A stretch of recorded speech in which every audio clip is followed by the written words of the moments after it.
Good evening, everyone. Welcome to Film Snobbery Live. I'm your host, Nick Baisley. We're back with another great episode. Sorry it took a couple seconds to get started. We had little angry monkey things and other things that were getting gremlins and whatnot. But that does not detract from the fact that we have a fantastic show for everyone. We have, I say it every week, but we do have a lot of show to get to. We have great guests. We have great other segments that we're going to get into. We have great advertising and plugs even. It's a beautiful thing. As usual, we are broadcasting live people from the Universal Studios, the Hot Pixel post-production facilities here at Universal City. Sorry, not Universal Studios. Close. I wish it was Universal Studios. Maybe. No, they'd be expensive. Someone get on that. This week I want to talk about our guest. He is a very prolific man. He's a writer, he's an actor, he's a director, he's in a bunch of different stuff. Let's go ahead and I want to introduce everyone to Blayne Weaver. Blayne is, if you're not familiar with who he is, he's got a movie. It's coming out very shortly on DVD. It's already available on VOD, iTunes, the whole 9 yards, called 6 Month Rule. He's going to be in a movie that is coming out, I believe it's premiering at the Phoenix Film Festival. And we're going to get into that a little bit later, and it's called Favors, directed by Paul Osborne. I wanted to say a quick little thing. Paul was supposed to be here tonight, but he had a little bit of a family thing. His little one had a bit of an injury, so we're going to go ahead and just say, hopefully, you know, the little one is all good and everything's okay, and speedy recovery and all that. So Paul's watching though, I think. So that said, Paul, if you goddamn cancel out of me again, oh my God, I'm going, the hell I will bring upon you. But I still love you. So that said, what I want to go ahead and do is I want to go ahead throw you guys a little bit of a teaser, we're going to throw a little clip at you from Favor to give you a little bit of a taste of what's to come, you know, with our good man here, Blayne Weaver. And so we'll be right back in about 1:40 with Blayne himself, when he's going to answer all your questions about all those things that you do to make movies. So stick around, be right back. You know the thing about you and me, Marv? We've got a lot of history. We go back a long time, and that means something. You were the guy that I could always count on to be down for anything. You used to say you could tell how good a friend is by whether or not they'd help you move a dead body. Guilty. I need your help. I need your help moving a dead body. Sing me a song of redemption. Sing a little prayer for me. I lived a life full of misgivings. Somebody come and rescue me. What are you doing here? I want what you owe me. After what I did for you. I don't owe you anything. Baby, midnight's coming. I don't do everything that you want, then you're gonna run off to the cops. Just me and the mean old moon's gonna. I managed to keep my mouth shut because I think that you're my friend. Now, you are my friend, right? Yeah.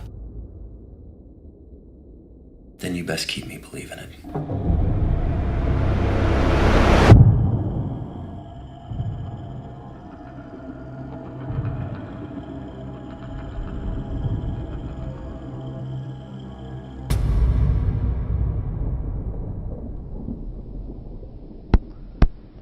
Holy shit, it's Blayne Weaver. It's me. Wasn't that exciting? That was very exciting, It's sir. a very exciting movie. It is Favor, directed by Paul Osborne. Directed, written by Paul Osborne. He's a genius filmmaker, and he's watching right now. He's watching right now. What does that make you? You know, I'm just his meat puppet in this particular situation. He just tells me what to say, and I do it.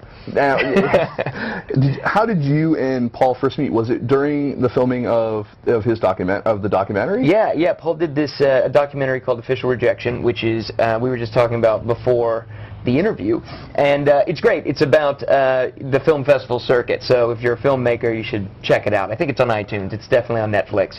Anyways, yeah, I had a movie called Outside Sales that I was on the festival circuit pushing, and he was there with the movie he wrote, 10 Till Noon. Yeah. And he was just filming as we went, and we went to a terrible festival, and the wheels completely came off, and I had a bit of a freak out, and I yelled at an intern. Completely justifiable, by the way, though. I think so. Before anyone like jumps on, it's like, oh, he's yelling at interns and films like these volunteers, these poor people. No, she asked for it. She was totally asking for it, you know. Exactly. And you know, completely justified. And if you guys out there haven't seen Official Rejection yet, it's like required viewing for anyone in the filmmaking industry, independent or otherwise, or even if you just enjoy seeing like this is what filmmakers go through, because your story is not one that is like just a singular tale. Like people go through this shit every year. Right, and that's a great thing about the whole documentary. It really, you know, I taught a class, you know, to some high school kids about film, and I put this movie in, and just kind of like it really gives you a taste of what it's like to be an indie filmmaker out trying to get a distribution deal for your movie, and it's great. And yeah, we met during that, and then Paul's movie was about 6 months farther ahead in the process than mine was. So every time I had a question, I would call Paul, and then he helped me out with Weather Girl, my next movie, and came out and shot EPK and stuff for me, and then yeah, he helped me a lot with 6 Month Rule, and he wrote this movie and said he wanted me to act in it. So I'm like, yes. Yes, I will do that. Paul the Elder Statesman. That's right. It's like, That's even right. though you guys are probably like the same age. Ish. Yeah. Now, let me ask you about 6 Month Rule. All right, so you guys filmed down. You're from Louisiana. I'm from Shreveport/Bossier City, Louisiana. Yes. All right, and you filmed 6 Month Rule down there. I did. They have a lovely tax incentive in Louisiana, at least for the moment, until Mr. Jindal messes it up. But right now, it's great. Yeah, and the tax incentive is great, and we raised financing from some of the oil and gas money down in lovely Louisiana, and then we got to shoot a feature film in my hometown, which was pretty cool. Is it pretty cool? Because I just recently went back to my hometown for the holidays. Yeah. And all right, it's great to see my friends, great to see my family, but was there any part of you that was just like, I gotta get back to L.A. I gotta get out of here. Like, I mean, like you can never go home again, like they say. No, you know, I'll tell you what. Like shooting a movie is a pretty specific situation where, you know, I was doing exactly what I had dreamed of doing as a child in my hometown. You know, and like we were in a hotel, and all the cast was there, and all the cast was pretty much out of Los Angeles, and I was like, there was this moment where I'm like, wow, I'm doing exactly what I've always dreamed of doing. I'm acting, writing, and directing this film that I've wanted to make for years, and wow, I'm doing it. And then I'd walk into my hotel room, and my mom will have done my laundry, and you know, like, wow, that's somehow undercut my feeling like a big, powerful man there for a second. And it was absolutely no coincidence that you timed it right around the time of your high school reunion, right? Yeah, right. No, that would have been good, I'm sure. That would have been good. I had tons of high school friends coming to the set, though. That was cool. That's cool. A girl that I was 5 years old, when we were 5 years old, we became friends, and we're friends all growing up. She was my stand-in. Doesn't look anything like me. You know, like 3 inches shorter than me. Totally reasonable at the time, because she's my friend. Yeah, why not? Yeah, that's what you can do. We grew up together. I'm the director. Who's going to fiite me? Nobody. No one's going to fight you. Nobody's going to fight me. I'm not going to fight you. Don't try to fight me, man. I would lose. That's right. With those shoes, I would lose. These are boots. Those are boots. That's what I'm saying. I mean, I can run. I've got running shoes. You've got shit-kicking boots. That's what you right. got. So, all right, so you took advantage of the tax incentive. Just out of curiosity, so what are some of the... People always talk about the tax incentives in every whatever state it is. What is the process of actually getting those tax incentives to make sure that you actually get that money back? I mean, I know we're talking like almost like let's talk about boring economics now for a second, but it's a bureaucratic nightmare. It really is, because like they offer the tax incentives to bring you there, but then they're very reluctant to pay it out. And that's every state. You know, Louisiana was very nice, and I really appreciate everything they did. But yeah, you have to get in line, basically. You file a form to begin with. They have to, you know, agree, yes, this is a movie. You know, you qualify, and then you have to make the movie. And not only that, you have to go all the way through post. You have to spend every dollar, and then you stop spending money. And then you say, here's the budget for approval. And they have to approve it. They literally go through with a fine-tooth comb. But you've already spent the money at that point. That's right. So what if they go through that and say, no? Happens all the time. Happens all the time. And especially when it's 35%, like something weird, some weird number like that. You know, and it's like they can only take off certain things that were like done in Louisiana. Like, so anything in LA doesn't count. So they have somebody go through and say, no, this is an office cost that was from LA. Does not count. So it's not 35% of the budget. It's 35% of this specific number, which then everybody argues about until, you know, and then 6 months later you get a check. Now, did you also have to use cast and crew from, I mean, maybe not cast, but crew from Louisiana as well? We did, because the more the percentage of people that are working on the movie that are from Louisiana, the better the deal. But we used very few members of the cast. But yeah, most of our crew was at least Louisiana based. Like, a lot of people came up from New Orleans, but Shreveport is just, they just shot Olympus Has Fallen there, you know, and it was like, it was ridiculous. Right across from my high school was the White House. It was, I'm like, why would you build it right here? It's like right here next to the Parkway. Anyways, that's a little side note. But no, that's awesome, because you don't typically, you don't see that. Like, you would think, like, okay, so they either shot the White House and then just green screen the whole thing or whatever. Like, did they actually build like They built it, and it was so close to the street that, like, you couldn't even, you'd have to cross the street to get a full shot of it. Oh, wow. So I'm like, I don't even know what they did with it, but it's in the middle of a field across the street from Parkway. They blew it up. Yeah. And by the way, if you're going to blow up a White House replica, put it right across the street from a school. Yeah, that makes absolutely totally sense. Reasonable. Totally Look, reasonable. I don't know. They seem to be doing something right. So we actually have a couple of questions from the audience and from Twitter that I want to get to real quick. So the first question came from Hometown Heroes from @HeroesMovie, and it says this might be the second one, Bill, if you are doing it. It says, for Blayne, what are the dangers of wearing so many hats in a film, writer, actor, director?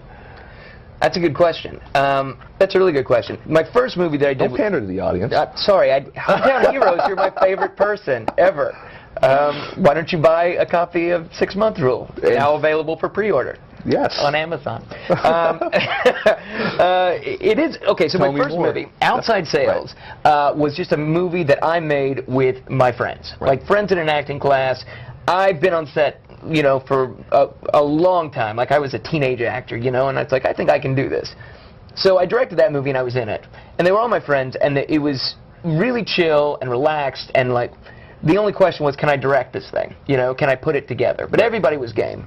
In 6 Month Rule, I discovered that the real challenge is you're having to prove yourself to people who are not giving you the benefit of the doubt. Why would they? Why would a gaffer show up on set and say, here's an actor, writer, director that I've never heard of who's going to lead, you know, this ship? I'm sure he's fantastic at his job. You know what I mean? So there is the thing of, like, you always have to be aware of not only doing your job, but making sure people see that you're doing your job. Does that make sense? Yeah. It's like, at the end of the day, the movie is the only thing that counts. You know, the final cut of the movie will be, you know, what my resume is. But during the process, they need to have your back. You need to have a crew and a cast that supports you and believes in you. And so that's the biggest risk, is, like, that they don't see that you're working. You know what I mean? Because you're directing scenes while you're in them. It doesn't exactly feel like stopping the scene and, you know, having a big powwow. It's much more fluid than that, at least the way I do it. Have you ever had a moment, maybe earlier on in your career, where you were like, you were behind the camera or you were in front of the camera, whatever, you're like, shit, this just isn't working? Sure. Well, I think that's one of the most important skills a director can have, is to know when it's not working. You know, because if you get back in the editing room, you know, like, there's things you can do. You can reshoot, but that's no fun. But, like, I feel like being able to throw your hands up and say, this is not happening, we have to change something, you know, powwow, what are we going to change? You know, it's fluid, it's improvisation. So you're not a whole fan of the whole let's fix it in post? No, I'm not. No? No, I am not. The worst films I've had anything to do with, that has been the thing that they say. You know, you can't really fix it in post, almost never. Some makeup things you can, which is neat. But everything else is like, you need to know what you're going to do, at least when you're there. Have you ever, were there any times on any of the films that you've been on where, behind the camera, where you're like, this is the shot I want, and then you get it back and you're like, that is not it at all what was going through my head? Yeah. I mean, there's a great example of that with my DP on 6 Month Rule is a guy named Dan Stoloff, incredibly talented director of photography, and we had this one shot, and I think this was the only disagreement we had the entire time, because we worked together extensively before prepping and, you know, doing shot lists and whatnot. So we knew we were on the same page, right? So I had this idea of the camera moving up and catching me, and behind me you see Natalie Morales' character, and she's supposed to be asleep, but she's not asleep, she's watching. She's seeing what I'm going to do. That was my big creative idea. And it looked so weird when we actually did it. The Dan's like, this looks weird. It looks like she's like staring at the back of your neck. I'm like, no, I want it. We had this huge fight. Ended up changing the shot to compromise. And then I saw the shot later in playback, and I'm like, wow, it looks weird. It looks like she's just like creepy. Stalking me back there. Well, to be fair, she was. Yeah, she totally was. Totally was. Totally obsessed with me. She's quite attractive. She's amazing. And she's an amazing actress. Such a good actress. I such agree. a beautiful girl. And like I hate being the guy who's like, he's like, yes, she's attractive first, and then yes, she's also a good actress, but both of those things are true. Both of those things are true. And I tell you, like, one of the coolest things about 6 Month Rule was we did, we shot the movie, cut the movie, then we did 6 months of festivals, then we were in theaters and traveled around with it for 3 months. And so I got to travel all over the place with Natalie, and, you know, Vanessa Branch, you know, and Patrick J. Adams and Martin Starr. Like, everybody in the cast would come to support, you know, at different festivals, and that was great. I got a quick story for you. So while we're on camera, because now is the first time I actually got a chance to say this. You were my in with Dave Foley.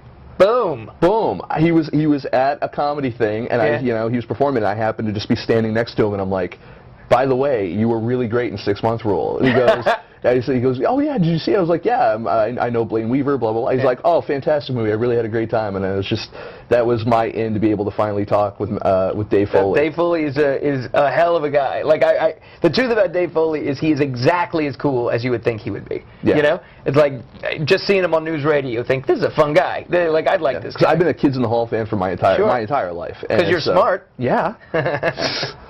Come on. So now you took this thing out on the festival circuit. Yep. Did you ever have any of the same experiences with 6 Month Rule that you had with outside sales during the official thank rejection? God, no. Thank goodness. Like, honestly, I was so green, you know, when we did outside sales, and I just wanted the movie to find an audience so badly that I was willing to overlook so many red flags that festival sent out. Now I'm much more wary, especially when it comes to bringing cast and stuff. You know, it's like it's my nightmare to have a situation where I've got cast with me, right, and something like that happens. I mean, that's just embarrassing. So you know? it was kind of a learning experience as well. So like totally. you kind of pick and choose a little bit more. Yes, absolutely. Awesome. And you know, I love the festival circuit, you know, but some have been too much of a risk, you know, and I've been like, no, thanks, But yeah, this year we went all over the place. We went to Vail and Austin and Omaha and Phoenix. It was really fun. And you're going to be going back to Phoenix shortly. Nice segue. We're totally going to get into that in 1 second. Let's see. So we have another question from Twitter, actually. It's from Ken Murray. He said, I know it's a pretty touchy subject right now with both pros and cons, but would like to know how others feel about it. And then what they're talking about is ask him what he thinks of something like Veronica Mars using Kickstarter to fund their movie. You know, that's a good question. I was just talking about this the other night because Ryan Devlin, who is one of the stars of Weather Girl, played like the rapist on Veronica Mars with, like, you know, like a big one of the season's big mystery arcs or whatever. And you know, he's great friends with all those people. And we were talking about, and he was like, "It's so great, it's so great." And I'm like, "Yeah, it is, but it changes everything."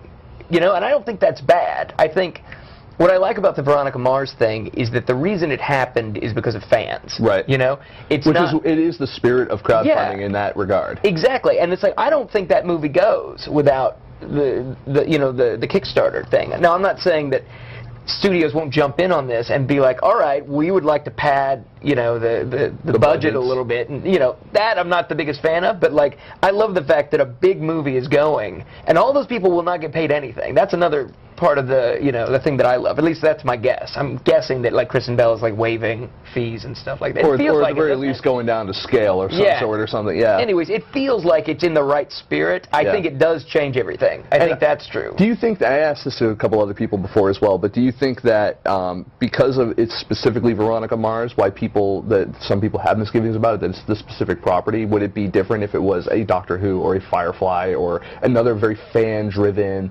property?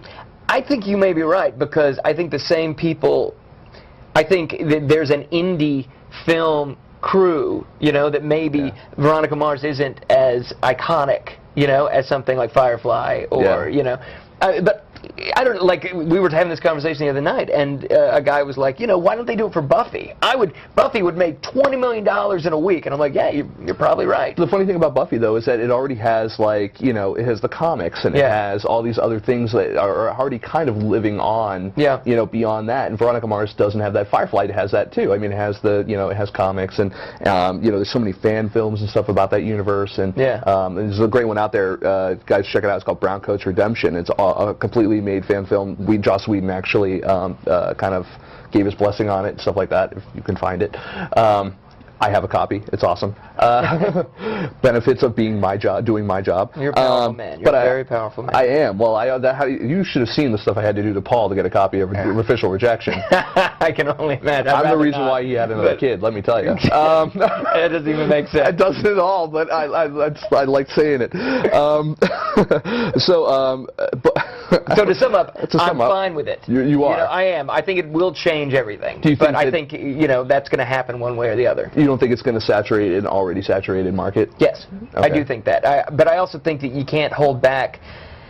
Like, if it was done from malicious intent, I would have a problem with it. Right. But it's like, I really don't. I feel like it's another step in the, you know, the growth of whatever this thing is going to be. Whether it'll keep growing or whether it'll disappear, I don't know.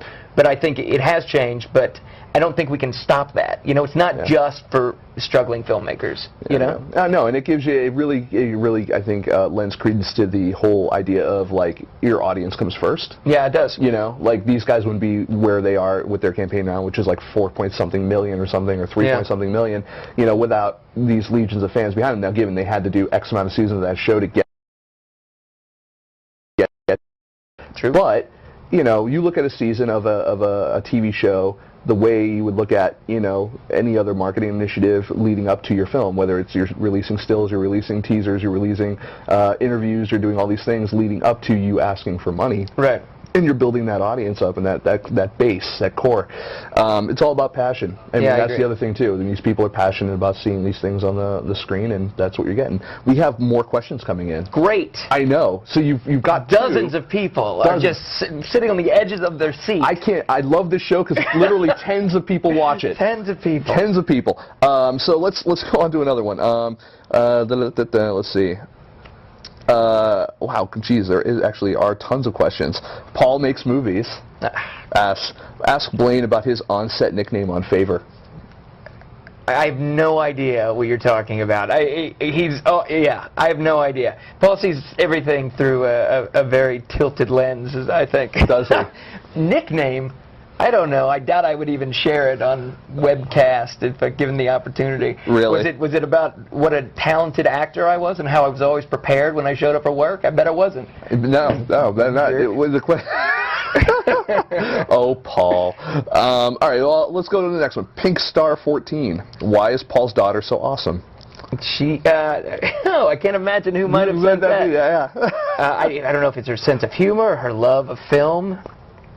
Could be. She's a lovely person. Well, Stuck Like Jerry Cavallero, old co-host of this show, who we made Nick and Jerry get off with, which is like our homage to Official Rejection. Awesome. It says, is Blayne worried that Nick usually flirts with his female guests, but he is so attractive that Nick will switch sides and flirt with him? You know what? I'm totally okay with it. You are? You make yourself comfortable, all right? I'm comfortable with who I am. No touching. But you're my guest. I should be able to touch you. No, the boots say no. No. Those hips don't lie. Denny Wonderland, how fun is it to play a boy who never grows up? Awesome. It's a great job. So I do the voice of Peter Pan for Disney sporadically. And, you know, when they need me, I'm Peter Pan. And it's awesome. It's like the most silly, fun, cool job to have. You know, it's like you go in and then you fight Captain Hook for, you know, an hour. And then you leave, you know, and you see kids walking around with, you know, their little Peter Pan outfits on, and like, you know, you feel like you have some little something to do with that, and that's cool. That's cool, and you do a lot of other kind of, you know, voiceover work as well. You've done video games and stuff too, right? Yeah, but it's mostly Peter Pan. Like mostly like all the video games and stuff. Like I took a I'm just not very good at voices and, you know, accents and stuff like that. You know, it's just not really my thing. What's your best accent? Shit. Come on. No. I'll rock one out Look, if you rock one out. you give me the script, I'll prepare it, my friend. What do you mean? What's yours? I'll go Canadian. I'll go British. Canadian accent. Canadian. What a cop-out. That's not an accent. Let's hear it. Well, you know, I mean, I consider and just say a boot, but, you know, I mean, that's, you know. That cheats. That's totally It is. I mean, I'm not going to lie. I've gone to such great lengths to get rid of my Massachusetts accent because just no one wants to hear me talking like, you know, wicked pissa or anything like that, you know. Just, you know, but I've done the same thing for my southern accent. You're very neutral. And neutral. Neutral with the accent. That doesn't sound confident, like a compliment. That sounds terrible. I'm not neutral. I'm exciting. Exciting. But I mean, you're non-region specific. Neutral. Yeah. Okay. I'll take that. There you go. Non-region specific. Pigstar14 does have another question. Which was your favorite scene to shoot? Which was your favorite set? And which was your favorite scene to read? She didn't specify what movie. I'm sure Paul wants her to say Favor, but I'm sure. We'll go with Favor. We'll go with Favor. Okay, so Favor's about, I'm going to give a little spiel about Favor. Spiel it up. Okay, so Favor's about a guy that looks like me who is having an affair, and he accidentally kills the woman he's having the affair with. And then he goes to his childhood best friend and asks him to help him get rid of the body. And that's the jumping off point for Favor, and like what you'll do for friendship, and it's, you know, it's thrilling and suspenseful and all of those things. So I think that my favorite thing that I got to shoot in Favor was I play opposite this actor named Patrick Day, who's an incredibly talented actor, and there's this thing in the middle of the movie where we really get to have it out with each other. You know, it's like it's been building and building, and then we get to yell and scream and shove each other around, and that was the most fun to do. Nice. The most fun to read? It's all fun to read. Reading is fundamental. There you go. It's a little stupid. The more you know. The more I'll tell you what, you know, talking about going into Favor, talking about these scenes, we actually do have a clip from Favor that I want to go ahead. I'm going to show all of you folks out there right now. When we come back, we're going to have a little bit more here with Mr. Blayne. Wait, I've always wanted to do this. Oh, you brought a clip. What clip is it? Are you going to set up the clip? Yeah, I don't know what it is. It's probably I don't know. I just love it when they pretend like they don't know there's going to be a clip. Right? No kidding. Yeah, like the PR person hasn't totally. Nobody mentioned that to you? No. You just come on Letterman show and you don't have a clip. No, just totally off the. All right, I don't know. What it is though. But you know what? We'll be right back. I see there's a title for it. But yeah, we'll get it later. Anyway, we'll be right back with more Blayne Weaver. Stick around.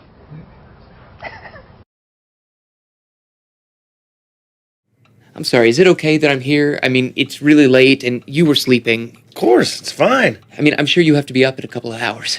Yeah, I'm still out of work. Yeah? Yeah.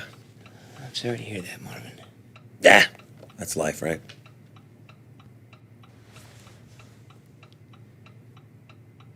You sure the beer's okay? I'm sorry I don't have scotch. What? No, it's great. It's great. You know what I always liked about you growing up, Marvin?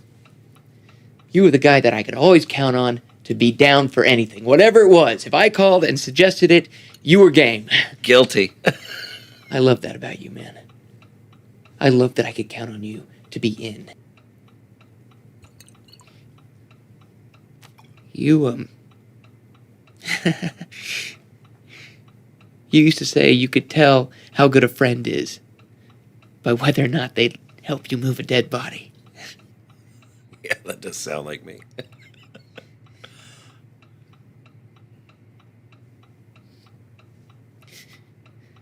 Would you?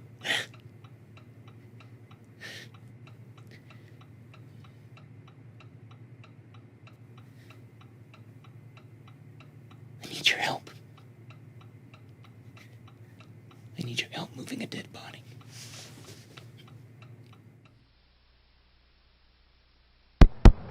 Hey everyone, we're back, and we're still with Blayne Weaver. He hasn't run out yet, mostly because he is handcuffed. I didn't know that was an option. Is that? Well, he doesn't know, but as soon as he came into the room, click, you know, he's just trapped in here with us now. We have more questions though. Great. Chat room is blowing up for some B-Weave. Not like Brea Grant, I'm sure. Well, In a competition with that girl. you got to you're at a disadvantage. I know. You're It's not fair. You're not tiny, blonde. You don't have boobs. I don't. I No. don't. But- I'm right with that. But you know what you do have? You have movies like coming out the wazoo. And Not literally, but not yes. literally. Yes. Figuratively. Figuratively. In your figurative wazoo. So, Corey1234 asks, what is the most frustrating thing about being a filmmaker? Oh, that's a long list. You know, I love the job, obviously. Like, you know, who wouldn't love that job, you know? But everything, wow, there's a lot. I was going to say distribution. Distribution is makes me want to implode, you know, pretty much regularly. Just the struggles that you have to deal with that you would never think you'd have to deal with. You think you're done, you get to the finish line, you get a deal even. And I'm telling you, the stress you feel before you get that deal is nothing to sneeze at. That is intense stress, because it's the difference between it sitting next to your TV and it being 40 feet high on a screen, you know. And but man, once you get the deal and just trying to protect the integrity of the movie as it's moving through business is so difficult, you know, because you don't realize you're losing control. You know, the DVD covers and you know, distribution rollouts, and you know, whether your name is spelled right on the iTunes thing, you know, and like, you know, why did they put the bad review on top at the iTunes thing? Why is that there? You know, move that. Where's the bad review coming from? I mean, that's the other thing. I mean, whoever Hacks. you want. Yeah, you know, armchair, fucking Monday morning quarterback, movie reviewers. Yeah. But you know, that's no film that's snobbery. frustrating, and it's feeling like you can't do anything. That's the worst part for me. When your hands are tied, when you're on set, every problem can be fixed. And I know that may not be an actual true statement, but essentially, pretty much everything you can work around. But like when your hands are tied, when there's contracts involved, and you're just like out of your element, which I feel like I am when it's talking about, you know, business. Yeah. You know, money and numbers and how many of this for how many of that, blah blah blah. Yeah, that's it. The economics. The of economics. filmmaking. Yeah.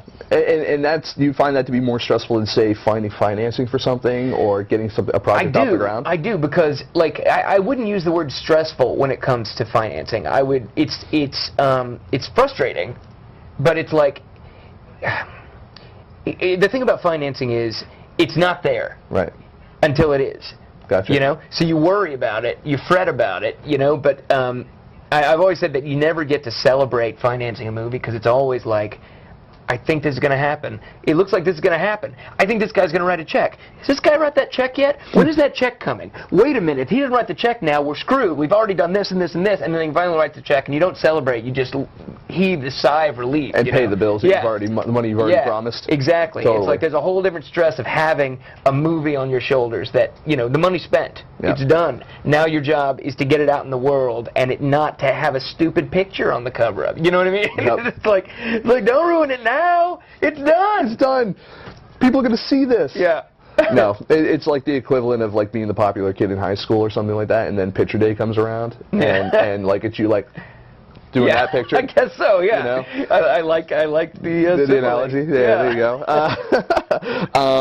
Gotcha. No, I can see how that would be frustrating, and yes, especially the distribution side of it, because it's a completely different change of mentality too. Right. I mean, it goes right from like was it right brain creative over to left brain analytic, and it's a complete, you know. And in the middle, you're doing film festivals, which is one kind of skill, and you're trying to sell your movie to an audience who's going to sit in seats, and that I feel good about. That I feel like I'm not bad at. Yeah, you're a bit of a huckster. Oh, stop it! Really? A little bit. Stop it. I could sell this whole town marching band costumes. I don't know. Where did that come from? I don't know. That's a good one, though. Well, what was John Hoff 3? Hey, John. Hey, John. He asked, what was it like working with Miss Morales, Patrick Day, and Paul? Well, okay, so different projects, right? Sure. Natalie Morales was 6-month rule, and yeah, she's amazing. She's I like this story. I did a guest star on a TV show that she was the star of called The Middleman on the ABC Family like 3 years ago. And I played an alien and had an intense amount of prosthetic makeup on. And it was not flattering makeup. I was not the cool and sexy alien. I was the goofy... They give you a dick nose, didn't they? I looked bad, man. I looked bad. But we never met, you know, like aside from the prosthetics, but we worked together. And I thought she was great, and she was charming, and like, this girl's going to be a star. And then when we got close to 6 Month Rule, like, I wanted her to be the girl, and we made the offer, and she had no idea who I was. She didn't, you know, because she'd never seen my face. Oh, she right. looked at my IMDb, and she's like, we've never worked with this guy. You know? She just saw you going like, I want to make you a star. Yeah, exactly. Which is like, one of the things I was really worried about when we made the offer was she's going to think I'm a total creep. Like, I want to, you know, talk with her before we make the offer, because I don't want her to think this guy who did one day on Middlemen, you know, 3 years ago wants to direct and act with her in this thing perception. where I'm going to be having love scenes with her. Yeah, it was very creepy, but it wasn't that at all. And she was great, and like we've become great friends. Yeah, if you guys haven't seen 6 Month Rule, great flick. It's coming out on DVD shortly, so it's already on VOD and all that kind of stuff. iTunes, Amazon streaming, do it. What are the other? Patrick Day and Paul Osborne? Is that what you mean? Well, Paul Osborne, you know, we've known each other for years, and like working for him as a director was just awesome.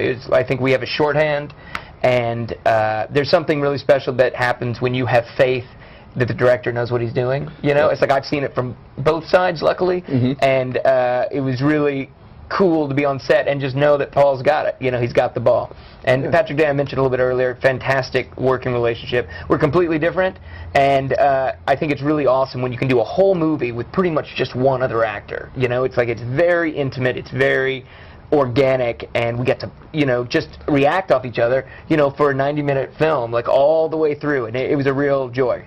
That's awesome, and it looks like a really intense film. Interesting side note on this, we were hoping that Paul would be here to talk about it, but understandably he can't be. But one thing I wanted to definitely mention was that Favor, all the color timing and all the some of the post-production work was all done actually right here in our studio, you know, where we shoot, literally in this room. So in the same room that, you know, like they were doing the color timing for like No Country for Old Men, they did Favor. Well, you know, I think it's an appropriate comparison. I definitely think so. You know, because I think, you know, you guys have the wit and wisdom of the Coen brothers. So. I agree, and my performances have always been compared to Tommy Lee Jones's. Yeah, absolutely. Repeatedly. We have a similar vibe. Yeah, I agree. I mean, you both have the grumpy cat face. Yes, that's and yours is just more cat grumpy. Face. That's not inaccurate. Interesting. Cat face. Let's see. Oh, Corey1234 has another question. How do you choose actors? There's a hat. Yeah, there's a hat. You put numbers in. Normally, honestly, we've done, you know, we've used casting directors, obviously, and Lauren Bass was the casting director for 6 Month Rule and Weather Girl, and she spread out all these headshots of people. But basically, the real conversations are about talent and flexibility and ego. Because on an independent film, the one thing you do not have time for is diva-like behavior. And some really, really talented actors are incredibly difficult. And so you have to balance that, you know. It's like, how much do I want this? Because especially like shooting in Louisiana, you don't know what that situation's going to be like. I don't know if one day I'm going to walk into a location that's just going to be really uncomfortable for a little bit of time, you know.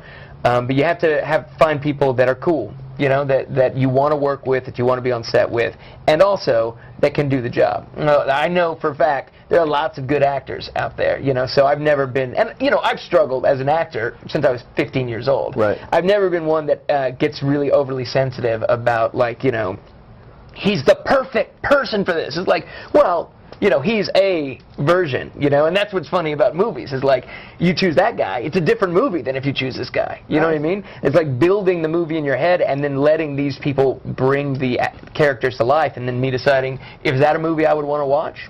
If you being an actor for so long, have you, I say so long like you're 80, but have you started so young, you know, and have struggled through, you know, all the stuff that actors do, and, you know, you've been very fortunate you've had a great career so far, and will continue to.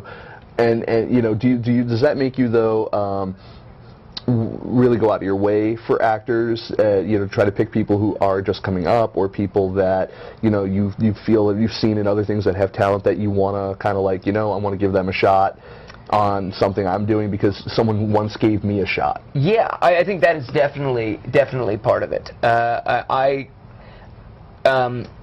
love having a team, that, like Patrick J. Adams I cast in Weather Girl. Right.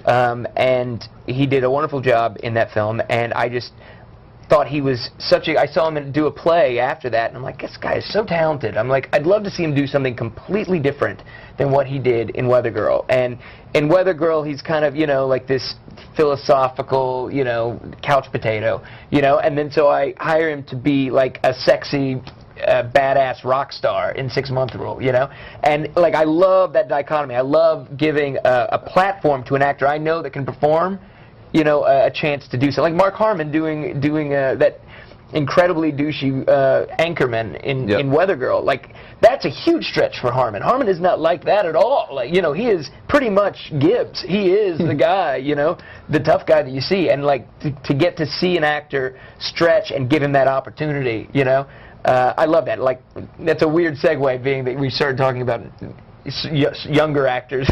Yeah. Harmon helped me with Weather Girl way more than I helped Harmon. But yeah, I do like that. I do also, though, like people that have proven themselves, that have been around, for a little bit. I always get frustrated when a great gig goes to somebody who just got off the boat. Yeah. I'm like, they haven't tried, they haven't done a play, they haven't, been, hitting that wall, and just trying to break through. And they don't have a reputation yet either. You don't know who they're going to be. They're going to be that unknown quantity. Exactly, and those first few experiences really build who that person's, how that person's going to be on set. I don't know, like, I've done it before, but mostly I feel like I like to take people who've already got something on the ball and try to help them move it to the next level if I can. Totally. Let's see, and let's see.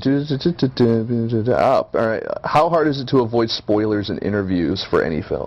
For any of the films that you do? Well, yeah. Well, I mean, in 6 months, Spoiler it's alert. really hard. And I don't know if Favor is going to be hard. Like, I think the rule with Favor pretty much has been, and this, we're just starting this process because it premieres April 5th at the Phoenix Film Festival. Yeah. Boom. But there's so many secrets to that movie, there's so many twists and turns that I feel like you can't really say much. Like, the setup is the idea, and that's really all I've said so far about plot. But 6 Month Rule, there are spoilers that everybody wants to talk about, immediately, after they see it. So I've had trouble with it. We try to say, we're going to talk about the end of the movie now, and I think as long as people are interested in talking about it, that's great. It's like it's coming out on DVD now. Hopefully we don't ruin the ending for people, but if they want to talk about it, they don't have to look far on the old YouTube to find me talking about it.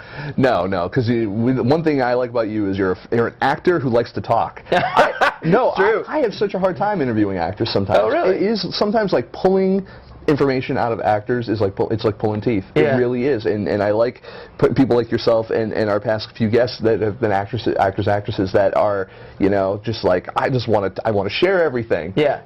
I had an experience at Sundance. I was interviewing a guy and he was just like, and tell me about this. And he's like, and then I did this, and I was like, okay. Care to elaborate? Like, I love it. I love people with a good story. Yeah, and I mean, that's one of the great things about my life is that it's just been a collection of these really cool stories, of like working as an actor in Hollywood, and then, you get to stand next to people that are really cool, and like have these experiences that, I was telling the story the other day. One of my favorite things is like when I was, I've said that a lot. One of my favorite things. I keep saying that. You're like Oprah. You have many favorite things. Many favorite things. Blayne Weaver's favorite things. It's a good story. So I'm doing ER, right? And I learned something very important about acting when I was doing ER, and that is that your job, if you are not number one on the call sheet on a television show, is to hit your mark, say your line, and get out of Clooney's way. That is pretty much the rules that you should follow if you ever get a TV show and you're doing a day or, guest star. Anyways, I had a kissing scene with this girl. It was my first kissing scene, and Clooney came up and said, "Have you done this before?" And I'm like, "Well, like in real life?" And he's like, "No, I mean, on camera." He's like, "No." And he showed me how to take the girl and kiss her so that her face was closer to the camera, and I mean, come on. George Clooney taught me how to kiss a girl in a movie. You know, that's awesome. You can't go wrong with that. I know. At least it wasn't like someone else. There could be. It wasn't Paul Osborne teaching you how to kiss a girl. No, though he did do some coaching during Favor. With you and your other male co-star. No. There were girls in it too. Briefly, no, maybe. Very talented young women. Yeah. Yes, lots of them. Lots of them. So, all right. So you're going to be at the Phoenix Film Festival. You've been there before? Yes, I have been there before. They're fantastic. Are they? Yeah. And I've not been. You know, the Phoenix Film Festival is kind of like the film in official rejection that, like, the festival that's like gets the most praise. You know, because it's really great. It's really a great, festival. And we did it last year with 6 Month Rule, and we're going back. It's going to be great. April 5th, we premiere at 7:45. Your legacies. I like to think so. That's how, yeah. You're just grandfathered in now. You make a movie, old. You're in. This conversation makes me feel old. Am I? No, you're not old. You're accomplished. You like that, huh? I like that. That's very nice. High five. Nice. There you go. Yeah, so we're going to Phoenix Film Festival. We're going to knock it out of the park. It's going to be great. And then we're going to lots of other festivals, too. Paul's lining up, festivals all along the western seaboard. He's a hustler. He really is. He is. And now, I'm going to ask you, how do you feel about the question that you always inevitably comes up next when you're at a film festival and you're doing the Q&A? There's two of them that I know you hate.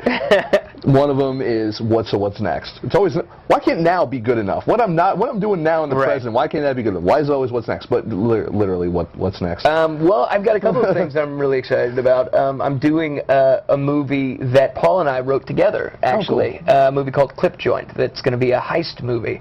That's guns and cursing and crime, and I'm really excited about that. So hopefully that's early next year, I think.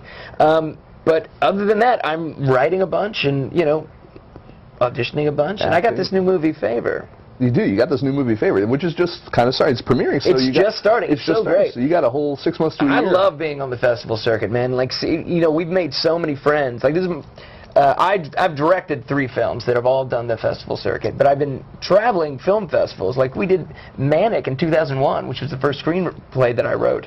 We traveled all over with that film. So I've made so many friends along the way that it's like going to a second home. You walk into Phoenix and I've been there 3 times. Nice. It's like, hey, you guys, what's happening? And I feel that way about so many festivals across the country.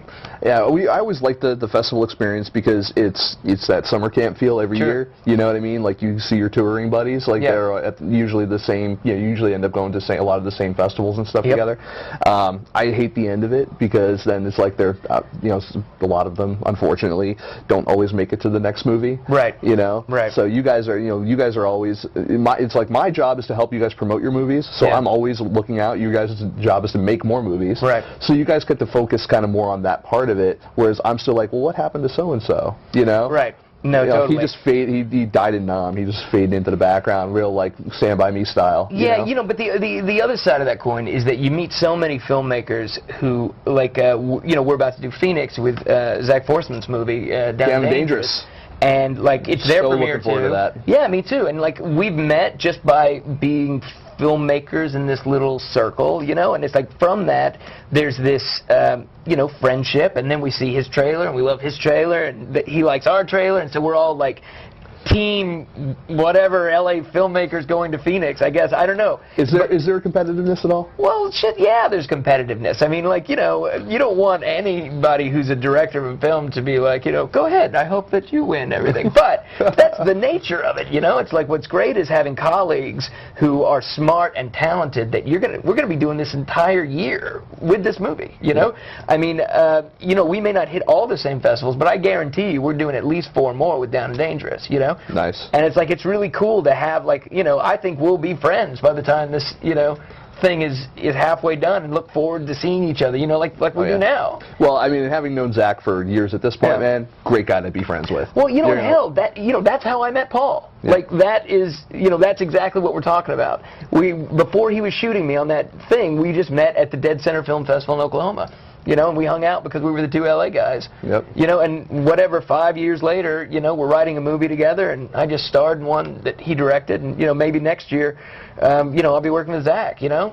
You never know. You never know. Well, Zach, actor, writer, director. No. But that said, you know, I want to think, how can people see all of your stuff? Oh, you're what a all great over question. You're on Twitter. I'm on Twitter, @Blayne Weaver, with a Y. My mom got creative. Yes, so I'm on Twitter. Favor opened, if you're in the Phoenix, Arizona area, it's April 5th at like 7:45, and there's 2 more showings during the weekend, Saturday and Sunday, so go to those. Yep, definitely look up, Google the Phoenix Film Festival, and you can get all the information right there. Or you can look up the Phoenix Film Festival. And 6 Month Rule is available right now, streaming, but more importantly, DVD, May 28th, so pre-buy it on Amazon or whatever. It'll help me. And if you have any doubts as to how good this movie is, you can always go read the review of 6 Month Rule over on FilmSnobbery.com. This guy knows good. This guy I know from good. And let me tell you, this guy, yeah, he's getting there. You know, it's an uphill battle. What are you going to do? Great movie. Well, and that's fantastic. What we're going to do, actually, to kind of entice people to go and get those pre-orders in, we're going to show them the trailer for 6 Month Rule. Great. All right, and then when we come back, we actually do have a ton more show for you guys. We had some great, we were at a premiere party this week for a 2 web series called The Ladies and the Gents.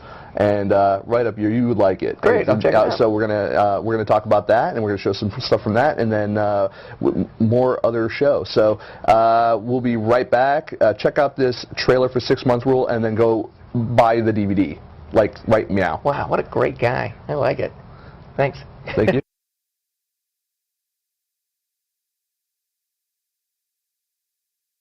Look, girls come and go. That's just how it works. Friendship, that's the only lasting thing. It's a rule. For a guy whose longest relationship was less than a year, you really seem to think you have it figured out. I do have it figured out, and that's exactly why my longest relationship was less than a year. You leaving? You know the rules. Why do you think I have this string of short-term flings? Why would I sign up for a relationship and all the sacrifices that come with it? Why are you here? Wow, you're really horrible. If I know that in 6 months I could be completely over the whole thing. Hey, bang that blonde once for me. There is no woman in the world so perfect that you cannot get over her in 6 months. That's my book, and you're looking at my book, and I thought that was cool. Are you drunk? No. Yes. Slightly. I met this girl today who was amazing.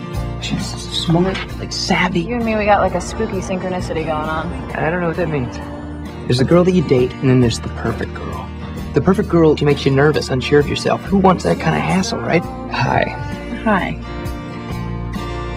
Well, I seem to be in the way. Is that Tyler Watts, world-famous photographer at my party? You and him. Yeah. Look at this guy. I hate this guy. You don't know me, Tyler. I think we know each other pretty well. I think I'm in love. Stop it. No. I can trust you. You are so totally wrong for me. You are perfect for me. Tell me that you love him. Tell me you love him and I'll walk away right now.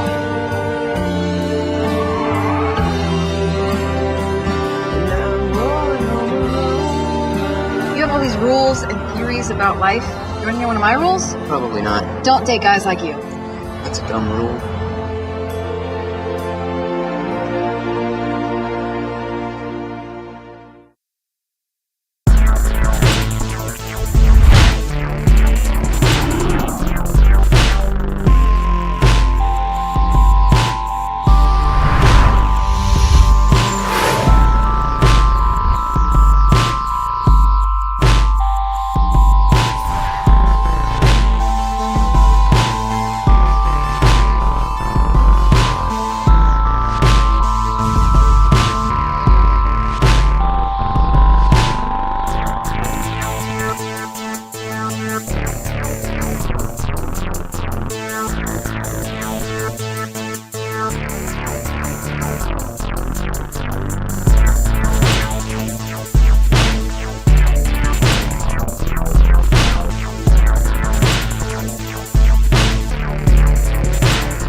And we're back. It's such a great show. I'm really excited. I love having Blayne on. I actually got to go to the one of the LA premieres of 6 Month Rule, and it was just it was like going home again. There's so many people there that I knew and respect their work. Zach was actually there. Zach Forsman was there. Blayne, obviously, Paul, a whole bunch of guys. It was really just a great time. Speaking about of other things that and working with people that I respect, one thing I want to go into first is I want to talk about the Geeky Awards. I want to remind everyone that you can go ahead and you can submit till April 30th. A whole bunch of different categories. The Geeky Awards are the awards for geeks. I'm one of the judges because I am geeky myself. The question is, are you geeky? Are you geeky enough to enter? They actually have tons of categories. They're great. Some of them, are better than others, in my opinion. That would be like comic books, short films, web series, trailers, stuff like that. But they also have stuff like that, are kind of out there, and I like, because there's people that don't get recognized enough, and those are like the people who do like cool, like geeky types of food and illustrations and T-shirt designs, even retail stores. Like if you're a comic book guy, like if you have a comic book store or something like that, and it's cool, definitely submit to this, because your store could be featured, and not only featured on all of the Geeky's website stuff and all that, but it could also win an award. You could be an award-winning store. So definitely check that out. Even if you have a geeky crowdfunding project that you guys have been working on, you could submit that as well. I know it's kind of weird, like, well, we're raising money, but we're going to have to pay an entry fee. But you know what? You get more exposure. You get an award. It's cool stuff, and you're amongst your brethren and sisterin. I don't know how that works. It's cool. So definitely check it out. Submit now. It's thegeekyawards.com, and again, entries are open on that until April 30th. So it's coming up. So definitely check it out. I'm judging along with a whole host of other cool judges. So definitely check that out. Speaking of which, those cool judges, I saw like almost all of them the other night at the premiere of the Ladies and the Gents. If you're not familiar with the Ladies and the Gents, it's not just one web series, it's 2 web series. They filmed it over a couple of weekends. There's like 40 episodes, plus all this other supplemental content. They got tons of stuff. And it was actually started by, there's 5 producers, and I'm probably not going to remember all of them, but I do have a clip that they introduce all of each other at, so it's easier just to show that. Really, really cool concept, and really great idea and synergy of taking 2 kind of what could be competing web series and kind of creating like one home for them, and it really just has like something for everybody in terms of the humor and different people directing, different people writing these episodes, and they're all short and cool and bite-sized and really well acted, and there's comedians and there's other actors and stuff that you've recognized from stuff, and it's just really such a cool concept. And the party itself was just off the hook. There were like 200 people there, most of them people that you've seen on the web, all over the web. It was just such a fantastic event to be a part of, and I want to now just share a little bit of you guys. I believe we may have a bit of an exclusive on this, so I'm just going to flat out say it. Exclusive here on Film Snobbery Live. We have the teaser trailer for the Ladies and the Gents. Stick around. We're going to do a little intro, and then when we come back, get off of that, you'll see the little teaser, and then when we come back, more show. So stick around. Be right back. Hi, everyone. I'm Stephanie Thorpe. And I'm Tanya Einen, and we are the producers of The Ladies. And I'm Avi Glajansky. I'm Rob Paget. I'm Steve Lekowitz. And we are the producers of The Gents.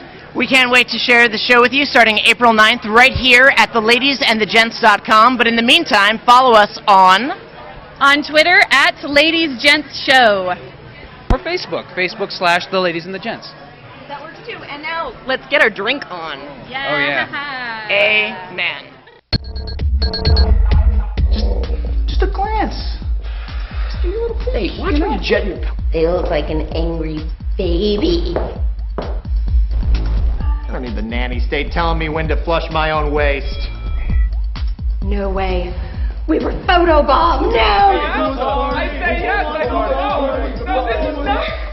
This is Miss Mommy. Why is he not going to avoid you?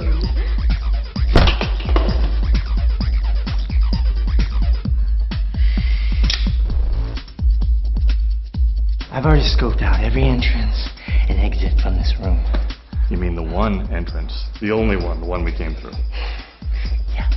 Actually, she seems happy. A little heavy on the cowboy woodsman vibe. I'm not leaving here to go rope a steer. Steer. I'm gonna need physical therapy to stretch out my cha-cha. So, Ridic. You are worthy. Enter the kingdom, my brother. Defies the broken-hearted, console the inconsolable, coax a stranger through her emotional meltdown, and... Have you never been in a woman's bathroom before?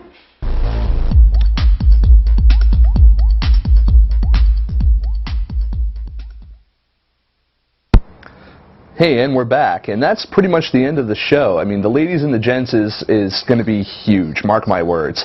I want to thank, as always, I want to thank our guest. I want to thank Blayne Weaver for sitting and talking with us. I also want to thank our audience for for submitting questions and for kind of interacting with us. As always, we love you guys. We just hit over 24,000 followers on Twitter, and so we're really, really excited about that. And obviously, we don't do what we do unless you A, watch, or B, you're in making movies. So we have nothing to review if you're not doing your job. So thank you for everyone who's making movies and being a part of what we do and appreciating what we do. So we really appreciate it. I also want to say thank you to the people at the Hot Pixel Post-Production Company here in Universal City. It's a fantastic place to get all of your stuff done, your post-edit, mixing, the whole 9 yards. I also want to thank our big sponsor, Sony Vegas, or Sony Creative Digital, with their Sony Vegas Pro 12, which I just learned, unfortunately, doesn't accept 32-bit operating systems anymore. It's just 64-bit, but that just goes to show you, I've got to kind of grow with the times. So, but it is a fantastic editing suite. If you guys are also, I've been getting a lot of compliments or comments from people on Facebook have been trying to create their Blu-ray masters and burn Blu-ray discs, and I want to let you know, if you're using Sony Vegas Pro, they make it easy because they have Sony's DVD Architect, which is their proprietary software for making DVDs and Blu-rays, and who knows Blu-ray better than Sony? So there you go. And once you've taken all of or actually, I should say, before you get all your DVDs made, make sure your movie is all color corrected, sound mixed, and edited over here at Hot Pixel Post Production. Because if it's good enough for the Coen brothers, it's good enough for you. So that said, everyone, I want to thank everyone. Next week we've got another great guest I'm looking forward to talking with. His name is Miles Maker. You guys out there probably know him. He's a really talented producer, director. He was the head of the Converse Cinema, and he's done. He used to be out in New York. He's actually been out here for a little, I think, maybe a year longer than I have been now. And I've been really looking forward to catching up with him more. We actually caught up at a party recently, and I was just like, I need to talk to you about what you're up to, because he's moving and shaking. He's making deals. He's got stuff going on. And so I want to see what kind of things he's learned in his time here in LA that he can share with you folks out there. So hopefully stick around next week, same time, same channel. If you don't know what the hell that is, I'm going to tell you. It's FilmSnobberyLive.com, 7 p.m. Pacific Standard Time over here, and it's awesome. And you can get our updates all week long at twitter.com/FilmSnobbery, and you can also get all our other updates on Facebook and YouTube, facebook.com/FilmSnobbery and youtube.com/FilmSnobbery. And why not read a review or two, check out a trailer, check out some of the other stuff we're doing every single minute of the day over at FilmSnobbery.com. So that's it, everyone. So we really look forward to seeing you guys next week and all week long. Take care. Good night.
Bye.